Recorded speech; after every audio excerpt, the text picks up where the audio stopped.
টিচাররা পথে বসবেন কি? মমতা ব্যানার্জি পুরো পশ্চিমবঙ্গকে পথে বসিয়ে দিয়েছে।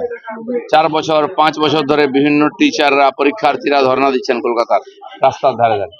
নতুন সংযোজন হলো এই বৈধ আর যোগ্য শিক্ষক যারা 18,000, যাদের বিনা দোষেতে এই দণ্ড পেয়েছেন ওনারা, আর এর পুরো দায় মমতা ব্যানার্জি এবং তার সরকার। এখন তাদেরকে খেতে দিতে পারছে না, লাথি মারছে, আর তার নেতারা এই অযোগ্য শিক্ষকদের কাছ থেকে টাকা খেয়েছে আর এদেরকে লাঠি খেতে হচ্ছে। এই যে অন্যায় আর এই পাপ, এ ঘোড়া ভরে গেছে মমতা ব্যানার্জি সরকারে। তাই চারিদিকে সমস্ত দেখুন, এদিকে মুর্শিদাবাদে আগুন জ্বলছে, মালদায় আগুন জ্বলছে। যারা দেশদ্রোহীরা দাপিয়ে বেড়াচ্ছে, গাড়ি পোড়াচ্ছে, বাড়ি পোড়াচ্ছে, থানা পোড়াচ্ছে, তাদেরকে লাঠি মারতে পারছে না পুলিশ, আর নিরীহ ভদ্র মাস্টারদেরকে লাঠি পেটা করছে আর লাথি মারছে। হয় কি করে? লাথি মারে, কলার ধরে। এটা কি সমাজ বিরোধী নাকি?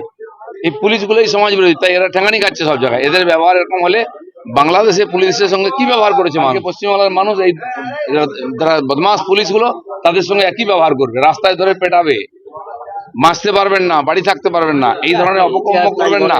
এই চোর টিএমসির নেতারা আপনাদের বাঁচাতে পারবে না, তারা নিজেরাই বাঁচবে কিনা ঠিক নেই, আর তাদের হয়ে দাবিদারি করতে গিয়ে মাস্টারদের সঙ্গে ব্যবহার করছেন।